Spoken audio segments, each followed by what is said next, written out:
नमस्कार दोस्तों। तो कैसे हैं आप लोग। स्वागत है इंटेलिजेंट कोचिंग सेंटर में। तो आज मैं लेकर आया हूं आपका जो इतिहास का तीसरा चैप्टर जो है हिंद चीन राष्ट्रवादी आंदोलन। ठीक है। तो हिंद चीन है क्या चीज? ये क्या इंडिया और चाइना के बारे में बात कर रहा है? नहीं।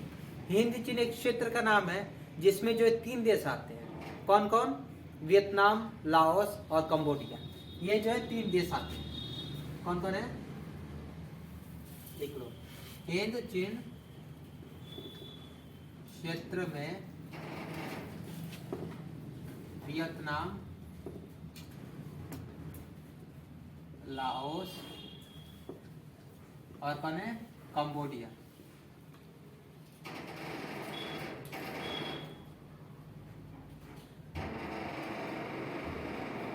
आते हैं। ठीक है। ये देश आते हैं। इनमें क्या है? इन देशों में जो है चीन की भी संस्कृति होती है और जो है इंडिया की भी संस्कृति, इसलिए इसको हिंद चीन कहते हैं। इसमें जो है आगे चलते हैं। इसमें जो है वियतनाम। ठीक है। सबसे पहले क्या है? वियतनाम।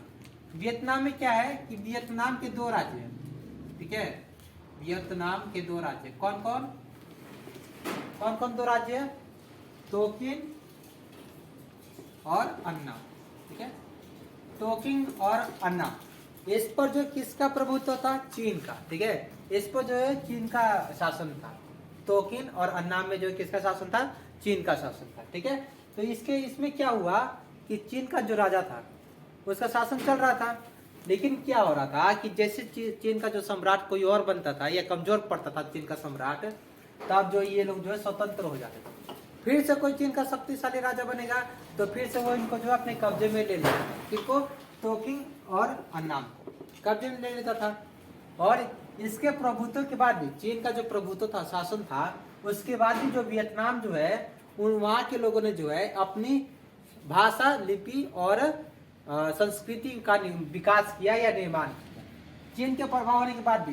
लेकिन चीन की संस्कृति का जो असर जो है इनके लोगों के ऊपर जो है नहीं हुआ। अब इसके आगे चलते हैं लाओस और कंबोडिया। लाओस और कंबोडिया, इसको पहले लिखो। ठीक है।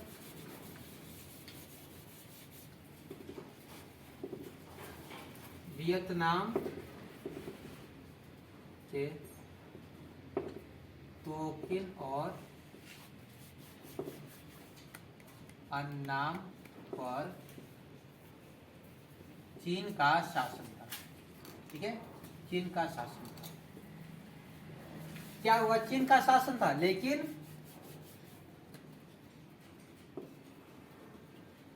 चीन के प्रभुत्व स्थापित, प्रभुत्व यानी कि शासन। ठीक है। चीन का प्रभुत्व होने के बाद भी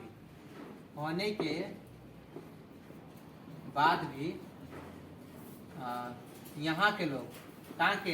लाओस और तोकिन के लोग, यहाँ के लोग अपनी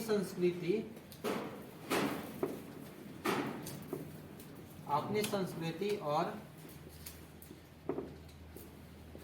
भाषा लिपि का निर्माण। ठीक है। अपनी भाषा लिपि का निर्माण कर लिया इन्होंने, चीन का जो है शासन होने के जो है बावजूद भी। अब इसके आगे लाओस और कंबोडिया। तो इस पर किसका शासन था? लाओस कंबोडिया में जो है भारत का शासन था। भारतीय संस्कृति जो है यहाँ पे दिखाई देती है, पड़ती है। किसमें? लाओस कंबोडिया में। लाओस और कंबोडिया में। लाओस और कंबोडिया में भारतीय संस्कृति का प्रभाव। ठीक है। लाओस और कंबोडिया में जो भारतीय संस्कृति का प्रभाव था, और यहाँ में जो है कहाँ पे? लाओस और कंबोडिया में एक नया राज्य का गठन हुआ। नया राज्य किसका? कंबुज राज्य की स्थापना। ठीक है। क्या होता है? लाओस कंबोडिया में जो कंबुज राज्य की स्थापना हुई, जिसका राजा कौन था? सूर्यवर्मन। कौन था? सूर्यवर्मन द्वितीय। जिसका राजा सूर्यवर्मन द्वितीय था। ठीक है, सूर्यवर्मन द्वितीय था। ये कहाँ का था? ये भारत का था, द्वितीय था। यह भारतीय था। ठीक है, भारतीय था। और इसने जो है सूर्यवर्मन द्वितीय ने एक मंदिर बनवाया था, जिसको क्या बोलते हैं? अंकोर वाट का मंदिर। क्या बोलते हैं उसको? अंकोर वाट का मंदिर। और ये जो है विश्व का हिंदू धर्म का सबसे बड़ा मंदिर है। कौन सा? अंकोर वाट का मंदिर। देखो, सूर्यवर्मन द्वितीय ने हिंदू धर्म का विश्व का सबसे बड़ा मंदिर। कौन सा? अंकोर वाट का मंदिर। अंकोर वाट का मंदिर, अंकोर वाट मंदिर। ठीक है, अंकोर वाट का मंदिर नहीं, अंकोर वाट मंदिर बनवाया। ठीक है, अंकोर वाट का मंदिर बनवाया इसने। क्यों बनवाया था? क्योंकि इसका मानना ये था कि अगर मैं सबसे बड़ा मंदिर बनाऊंगा तो जो देवता है वो मुझसे प्रसन्न होकर अमरता का वरदान दे देंगे, यानी कि हम मुझको जो है अमर कर देंगे। इसकी वजह से जो ये अपना अंकोर वाट का मंदिर बनवाता है। लेकिन क्या है कि जो भी धरती पर जो भी पैदा हुआ है उसका मृत्यु निश्चित ही है। उनका जो मृत्यु होना ही तय है। ठीक है, आज नहीं तो कल, एक युग या 2 युग के बाद फिर भी इनका मृत्यु होगा ही होगा। जो धरती पर जन्म लिया उसका मृत्यु होना संभव है, असंभव नहीं है। ठीक है, इतना समझ में आ गया आप लोगों को? इसको एक बार देख लो, स्क्रीनशॉट ले लो।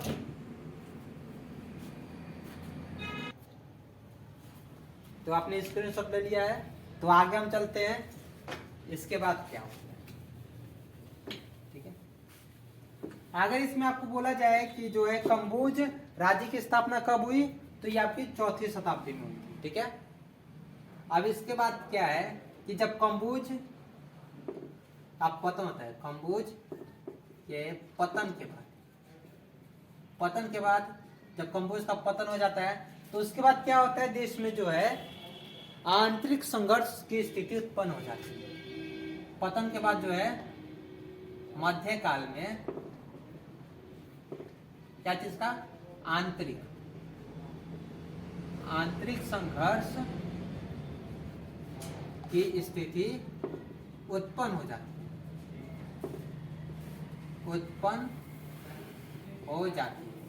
ठीक है, आज इसी तरह जो है इंडिया और चाइना के जो है लाओस, कंबोडिया और वियतनाम में जो है कुछ सांस्कृतिक या फिर जो प्रभाव देखे उसी को हिंद चीन कहते हैं। इतना आपको समझ में आ गया? ये आपका हो गया, इसको लिख लो। ठीक है,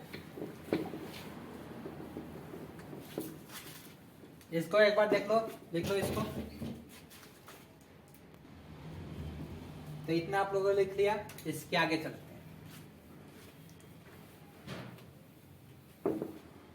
इसके आगे जो है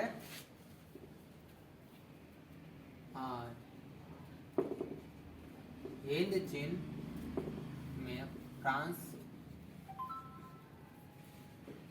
उपनिवेश था। फ्रांस का जो है उपनिवेश।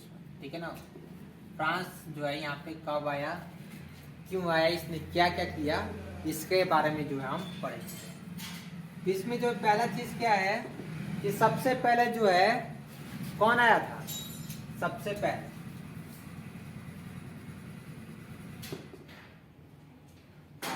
हिंद चीन में जो है सबसे पहले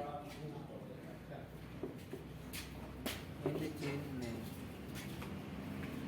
सबसे पहले कौन आया था?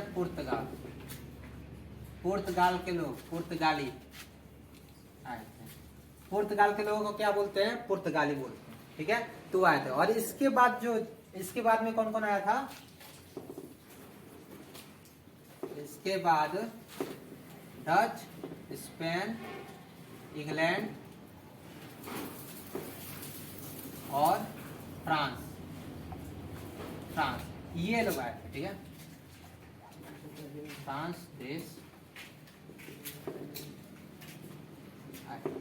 ठीक है, ये लोग आ गए थे। इसके बाद पुर्तगाल पहले आए, उसके बाद जो है ये 4 देश आए। ये जो किस मकसद से आए थे, इंडिया में भी ये लोग आए थे, भारत में जो है ये लोग जो है व्यापार की मकसद से आते हैं, जितने भी यूरोपीय कंट्रीज हैं, और ये लोग अपना जो है धीरे धीरे अपना राज जो है कायम कर लेते हैं। बाद में क्या किया इन्होंने कि बाद में व्यापार करने के लिए आए, और जो है कुछ राजाओं की जो है सहायता करके, जो राजा जो आपस में लड़ते थे भारत के, तो अंग्रेजों ने क्या किया कि राजा की सहायता करके जो है दूसरे देश दूसरे राज्य को हरवा देते थे, और बदले में जो है उनसे जो है कुछ जगह को मांग लेते थे, कुछ क्षेत्र पर जो ये लोग अधिकार कर लेते थे, ठीक है। तो वैसे ही ये लोग भी क्या आए थे, व्यापार, ये लोग व्यापार करने तथा, और किस लिए आए थे, व्यापार करने के लिए आए थे, और साथ में धर्म प्रचार के लिए, धर्म प्रचार करने के लिए, धर्म प्रचार करने के लिए आते हैं। ये लोग क्या करते थे कि अपने धर्म को अच्छा बताते थे और दूसरे के धर्म को जो है बुरा बताते थे, कि हाँ हमारा धर्म ही सबसे अच्छा है, बाकी धर्म बेकार है, किसी काम का नहीं है, ये लोग बताते थे, ठीक है। हम जो है हमारे धर्म, देखो हम अपने धर्म को अपनाए तो देखो हम कितना फैसिलिटी में, और तुम लोग दूसरे धर्म के हो तो तुम लोग गरीब हो, ऐसे ये लोग बताते। इसके बाद धर्म प्रचार करते थे ये लोग, और क्या करते थे, अपने धर्म को सही बताते थे, अपने धर्म को सही और दूसरे धर्म को गलत बताते, यानी जो ये लोग करेंगे वो सही है, इनका जो धर्म है वो सही है, और जो दूसरे का धर्म है वो गलत है, ये इनका कहना है। और ऐसे ये लोग क्या करते हैं, प्रचार करते हैं। इसके बाद आता है अगला पॉइंट जो है, कब, 18वीं शताब्दी में, 18वीं शताब्दी में जो है किसको, फ्रांस को राजनीति में रुचि आने लगी। तो राजनीति में जो है ये इसका मन बदल गया कि हाँ हम लोग अब राजनीति में जाएंगे, और इसने क्या किया, किसके साथ, अन्नाम के साथ जो है एक संधि की, ठीक है, 1700, अन्नाम कोचिन के साथ, कोचिन चीन के साथ जो है इसने एक संधि की, इसके साथ कोचिन चीन और फ्रांस ने संधि क्या की, इन्होंने संधि किया, संधि की। तो इस संधि में क्या था कि जो 1787 का विद्रोह था, जो 1787 का विद्रोह, ठीक है, विद्रोह में फ्रांस ने जो है,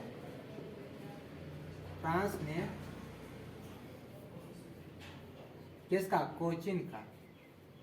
कोचिन चीन का जो है सहायता की,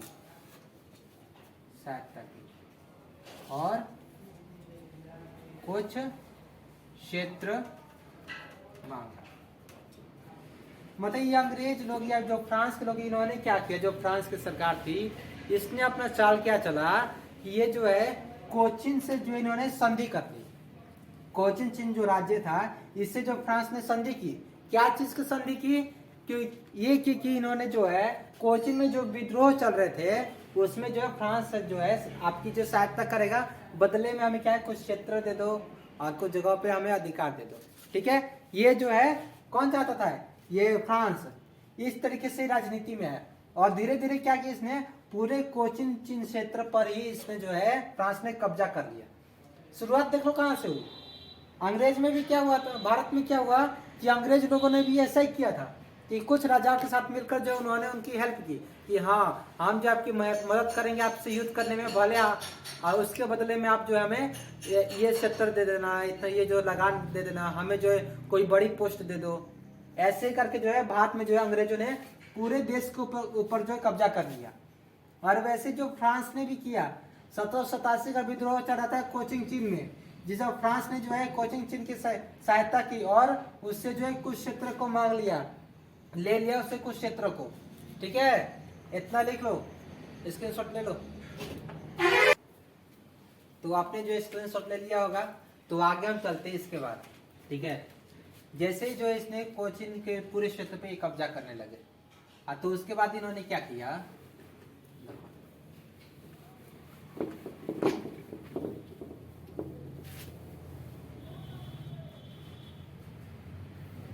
क्षेत्र के ऊपर इन्होंने क्या किया, कब्जा किया, है ना।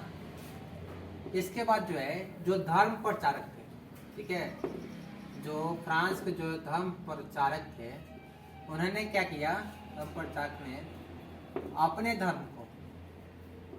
धर्म को सही बताते थे। ठीक है, सही बताते थे। और वियतनाम के जो धर्म है, वियतनामी धर्म को गलत बताते थे ये लोग। ठीक है, गलत बताते थे। अपने धर्म को ये लोग सही बताते थे और दूसरे के धर्म को जो गलत बताते थे। यदि आपसे जो है, आप ही के जो घर में कोई आ जाए, बोले कि हाँ तुम्हारा जो हिंदू धर्म है वो खराब है और मेरा धर्म है बहुत अच्छा है, तो आप लोग क्या करोगे, आपका क्या प्रतिक्रिया होगा? आप लोग ये करोगे, उसको पीटना शुरू कर दोगे। ठीक है ना, मारोगे उसको कि हाँ ये मेरे धर्म के बारे में ऐसा बुरा भला क्यों बोल रहा है, हाँ? तो इसी यहीं पे जो है कौन, हिंद चीन के जो लोगों ने जो है क्या किया, धर्म प्रचारकों को पीटना शुरू किया। धर्म प्रचारकों को पीटना शुरू कर दिया। किसने शुरू कर दिया? किसने पीटना शुरू कर दिया? वियतनामी लोगों ने। ठीक है, वियतनाम के जो लोग थे उन्होंने जो है इनको पीटना शुरू कर दिया था। क्यों? क्योंकि ये लोग जो है इनके धर्म को जो गलत बता रहे थे कि तुम्हारा धर्म जो सही नहीं है और जो इनका धर्म है जो बहुत अच्छा है, ऐसे पीटना शुरू कर दिया। और उसके बाद क्या होता है, पीटना शुरू कर दिया। और जो है फ्रांस का जो था, फ्रांस के राजा कौन, नेपोलियन तृतीय। ठीक है ना, नेपोलियन तृतीय जो था, कौन था, नेपोलियन तृतीय। इसने क्या किया, नेपोलियन तृतीय ने जो है क्या, अपना नौसेना को जो है भेज दिया। ठीक है, नौसेना को जो है भेज दिया। कहाँ पे भेज दिया? वियतनाम में जो नौसेना को भेज दिया नेपोलियन तृतीय ने। और इस सेना ने क्या किया, इन लोगों को बहुत मारा, बहुत गदा का मार पीटा इन लोगों को। ठीक है, और उसके बाद क्या होता है, जब ये सेना भेज दिया और लोगों को इन्होंने सेना जो है मार मुर कर जो है जो देश है उसको जो कब्जा कर लिया, वियतनाम के ऊपर कब्जा कर लिया। फिर क्या होता है 1862 में जो है किसकी संधि, अन्नाम की संधि होती है। ठीक है ना, अन्नाम की संधि हुई, किसके बीच में हुई थी? ये जो है अन्नाम और जो है किसके बीच, फ्रांस के बीच में हुई थी। इसमें अन्नाम ने, ठीक है ना, अन्नाम ने क्या किया, अन्नाम ने 2 बड़े बंदरगाह, ठीक है, 2 बड़े बंदरगाह और कुछ क्षेत्र, ठीक है, 2 बड़े बंदरगाह, कुछ क्षेत्र और हरजाना, ठीक है, हरजाना भी दिया। ये इन्होंने दे दिया। बंदरगाह का मतलब क्या है, जहाँ पे जो है पानी वाली जो जहाज होती है जहाँ पे रुकती है उसको बंदरगाह बोलते हैं। ठीक है, तट जिसको बोलते हैं, जहाँ पे जो जहाज रुकती है उसको बंदरगाह बोलते हैं। और कुछ क्षेत्र भी जो क्या किए, फ्रांस को दे दिए। और साथ में जो है हरजाना भी दिया, जो उनका जो युद्ध में जो भी हानि हुआ था उसका जो है हरजाना भी इन्होंने दिया। उसके बाद क्या होता है 1863 में जो है कंबोडिया का जो है कौन, कंबोडिया के शासक, ठीक है ना, जो शासक था, इसने क्या किया कि ये जो डर के मारे जो है क्या कर दिया, इसने फ्रांस को जो है कर देने लग गया। शासक ने डर से, ठीक है ना, शासक ने डर से फ्रांस को कर देने लग गया। कर देने लग गया। डर गई है कि कहीं मेरे ऊपर भी हमला ना कर दे, इसलिए क्या हुए, डरने लगा, डर के जो है कर देने लगा, टैक्स देने लग गई है फ्रांस को। इतना इसने कर दिया। क्या क्या पढ़ लिया हमने, धर्म प्रचारक को जो है अपने धर्म को सही बताते थे और वियतनामी धर्म को जो है गलत बताते थे, और धर्म प्रचारक को पीटना शुरू कर दिया। किसने, लोगों ने, क्योंकि ये जो है क्या करता था, जब वियतनाम जो अपने जो धर्म जो है उनको खिलाफ कोई बोलेगा तो पीटना शुरू करेंगे ना, मारेंगे ना, उसको भगा देंगे। तो वही इन्होंने पीटना शुरू कर दिया। पीटना शुरू कर दिया तो उसके बाद जो फ्रांस के लिए जो शासक थे नेपोलियन तृतीय, इन्होंने क्या किया, अपना नौसेना भेज दिया और नौसेना भेजा, और वहाँ पे क्या किया, जो जगह था उसके ऊपर इन्होंने क्या कर लिया, कब्जा कर लिया। और 1862 में जो है अनाम की संधि हुई, और इसमें जो अनाम ने जो है 2 बड़े बंदरगाह और कुछ क्षेत्र और साथ में हरजाना भी दिया फ्रांस को। और 1863 में जो है कंबोडिया का जो शासक है उसने डर से जो है फ्रांस को कर देने लग गया। डर गई है बेचारा, कर देने लगे। इतना जो है वो आपने स्क्रीनशॉट ले लिया होगा। इसके बाद चलते हैं फ्रांसीसी उपनिवेशवाद की स्थापना के कारण। क्या कारण थे, ठीक है, क्यों यहाँ पे फ्रांस के लोग जो यहाँ पे आए थे। तो पहला है आर्थिक कारण। क्या है पहला, आर्थिक कारण है। इसमें जो कृषि प्रधान देश था, ठीक है, वियतनाम क्या था, एक कृषि प्रधान देश था। वहां से अधिक मात्रा में चावल रबड़ का जो है उत्पादन किया जाता था। अधिक मात्रा में किसका उत्पादन किया जाता था, चावल और रबड़ का। व्यापार की उपलब्धता और खनिजों की उपलब्धता, तो व्यापार की जो है उपलब्धता और खनिज जो है बहुत मात्रा में जो उपलब्ध थे। खनिजों में जैसे कि कोयला, टीन, टंगस्टन, जास्ता, क्रोमियम, जो ये सब सारी चीजें जो है उपलब्ध थी। और इसके बाद आता है व्यापार की सुरक्षा, या फिर व्यापार करने की जो है सुरक्षा यहाँ पे मिलती है, ठीक है, व्यापार करने का जो इनको सुरक्षित स्थान जो ये है। इसके बाद आता है आपका, और क्या कारण था, एक तरफा अनुबंध व्यवस्था। क्या, एक तरफा अनुबंध व्यवस्था, ये क्या है, ये एक प्रकार की जो है एक तरह से बंधुआ मजदूरी। क्या है, बंधुआ मजदूरी थी। वहाँ के मजदूर को कोई अधिकार नहीं था, और जो वहाँ के जो मालिक है उनको असीमित अधिकार थे। मजदूरों का जो शोषण होता था, वहाँ मजदूरों के लिए कोई अधिकार नहीं था। और हिंद चीन में जो है बसने वाला फ्रांसीसी जो थे उनको क्या कहते थे, कोलोन। ये याद रख लो, क्वेश्चन आ सकता है कि हिंद चीन में बसने वाले लोगों को क्या कहते हैं, कोलोन कहते हैं। कोलोन कहते थे वे लोग, ठीक है। इतना क्लियर हो गया। इसके बाद जो है इस वीडियो में इतना ही, क्योंकि वीडियो ज़्यादा लंबा ना हो जाए। तो अगले वीडियो में जो है इसके आगे जो है इससे आगे हम करेंगे। तब तक के लिए धन्यवाद, वीडियो पर बने रहिए।